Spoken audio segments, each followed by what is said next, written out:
Hi, I'm Linda and this is Huttons Valley Permaculture. Been waiting for the rains to stop and the soil to dry out so I can get my garlic harvested. But the soil is still wet and time's run out. I need to get the garlic out of the ground. I'm also going to grab some broad beans and some beetroot, then I'll show you what I'm going to do with it all.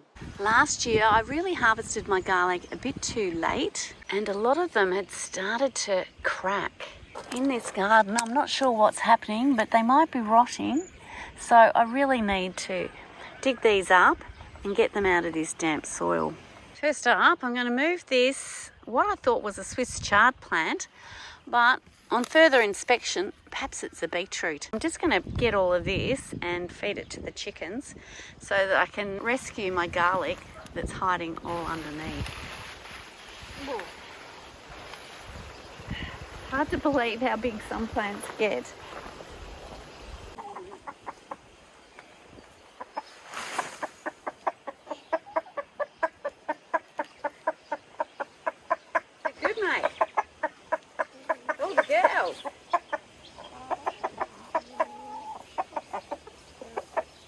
Oh, I think Don's pretty happy with that.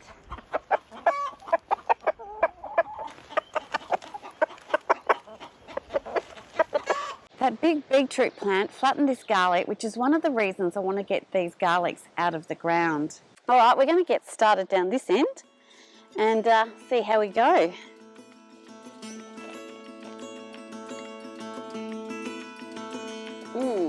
Small one to start, and this will be even smaller.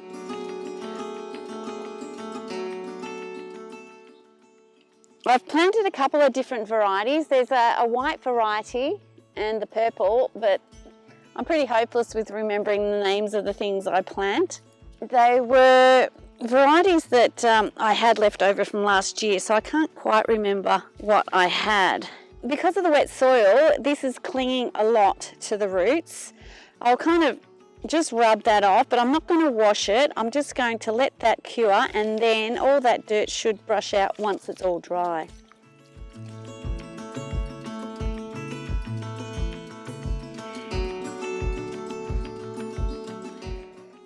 There's a lot of worms in here that I hate to disturb, but anyway.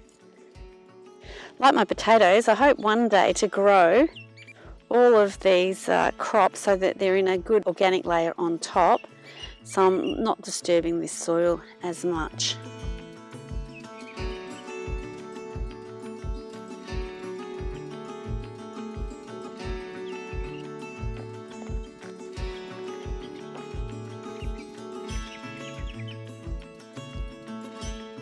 There's heaps of worms in here. Look at them all. Sorry everybody. All right, that one's pretty good. Off you go, little worm. Off you go. And I'll cover everyone up again. There you go. I'm going to be planting my peppers in here and my eggplants, which are nearly ready to be coming out to the garden. Off you go, mate. Someone else escaping over the back there. Homegrown garlic is really superior to the bought stuff in my experience, unless I suppose you're getting it from a farmer's market or organically grown. But the stuff mostly in the supermarkets really lacks the oils that your homegrown garlic gives you, and there's quite a difference. So if you've got some space, you don't need a lot of space to grow some garlic, I'd recommend getting some in. I usually get it in sort of in April in my area. You can see that one kind of just rotted in the ground. I'm going to use that straight away. That bulb should still be okay. That was part of the reason that I really want to get these out of the ground, because I'm a bit concerned with it being so damp that they'll start to break down.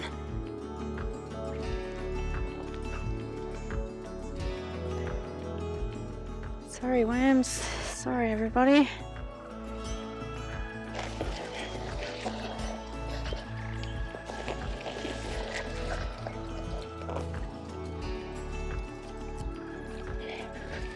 Now those two grew right next to each other. Actually, all three of them did, which this size isn't too bad given they've been a little restricted in their growth. Now I do have a video on when I planted these garlic, and I'll leave a link to that one. In that video I show you how to make fermented garlic paste, which is a really lovely thing to have on hand, and I find it a really easy way to use garlic. Now to my squashed patch. That plant has only just recently come down, so it shouldn't have impacted these plants too much. You would have thought that one would be a really big one, but look, it's really small. Go figure.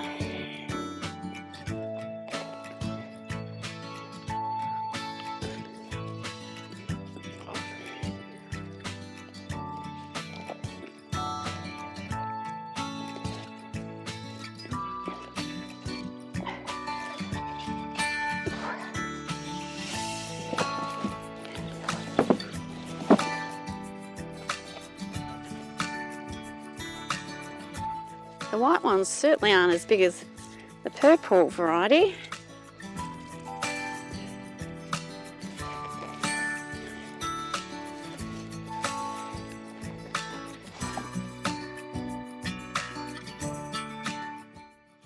Now just a few more hiding in this spot here and we're just about done. Not sure if it's a great idea to have all of this growing around your garlic, but it's just what happened.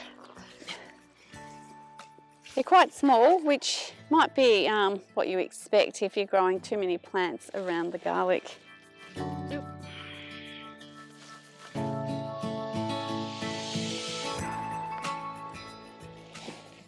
Now that's all the garlic, except for one. Last season I must have missed one bulb, and it's been growing all the garlic season along with these ones. I'm going to go and dig it up and just see what we've got. Just here, I think there was one bulb left in the ground, and it looks like it's grown quite a number of plants. So I'm going to dig it up and see if we've got some baby garlic bulbs in there.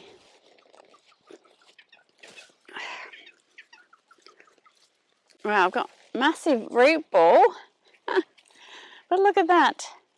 That's what happens when you miss harvesting one of your garlic bulbs from the previous season. You end up getting lots of little garlic bulbs. It's quite pretty really, isn't it? Oh, we'll take that one inside. You can see them all a little bit better. They are individual bulbs.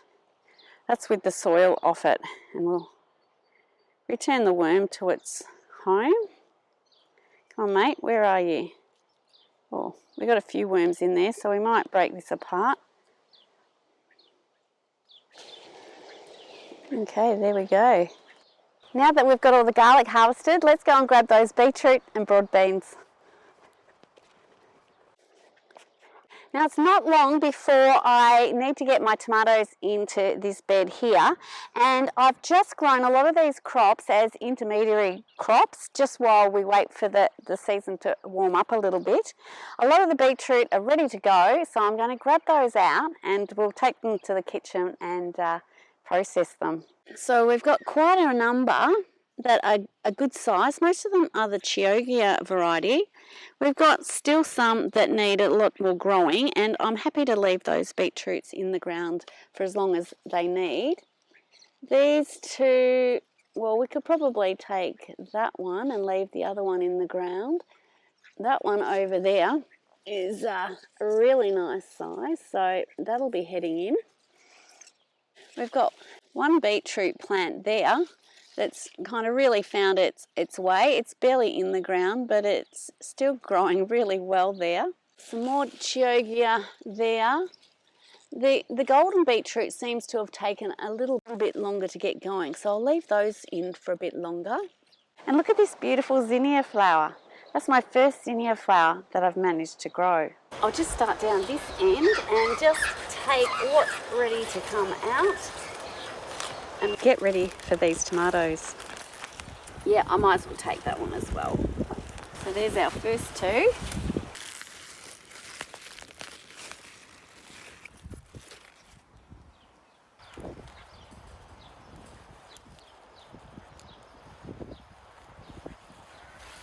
With this one here, I'm going to carefully try and get this one out and leave the one next to it in so it can grow a bit more. And I'll bury that over.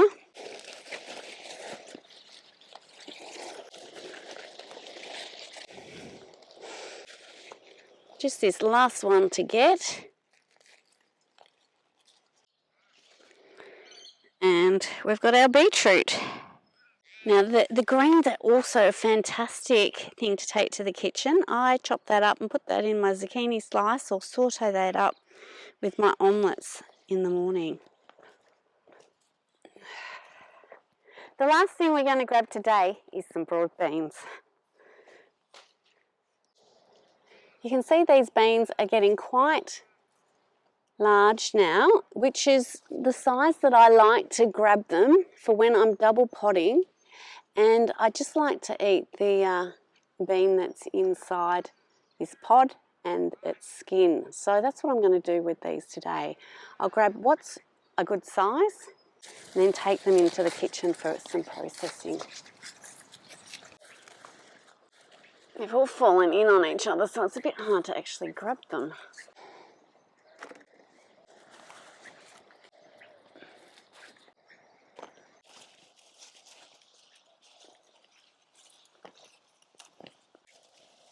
Now this one's probably still a little too small, but I think that one's kind of fat enough. Likewise, these ones up the top here can do with a bit more growing. So I'll just concentrate my efforts down below where the pods have grown quite a bit bigger.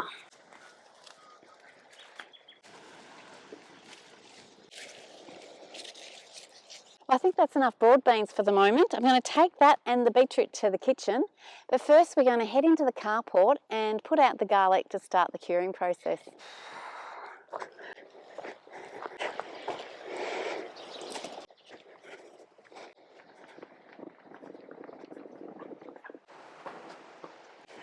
Now all we have to do is get the garlic down onto this drying frame and just leave it to dry.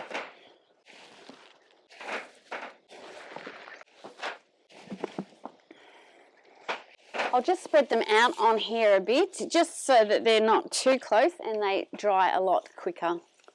Now the curing process, it forms the papery skin over the clove and also dries out this stalk, which means the bulb itself will store a lot better. That's all I'm going to do with the garlic for the moment. I will be coming through and checking that everything is drying, especially through the middle here. Make sure things aren't overlapping too much and that they cure properly. Now that's the bulb that had rotted, so I'm going to take that inside and use it. This one too had kind of broken off, and this one I got during the harvest process, so I'm going to clean that up and use that straight away as well. The garlic looked really good this year, and I did harvest them in time. I had none of the split bulbs that I had last year.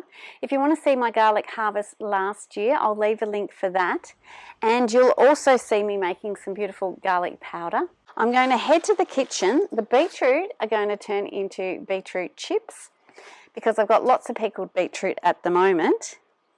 And the broad beans, well, I'm going to double pod them and probably use them straight away just in a salad or as a side dish. But with the rest of them that are up there, I will be able to harvest those when they're a bit bigger.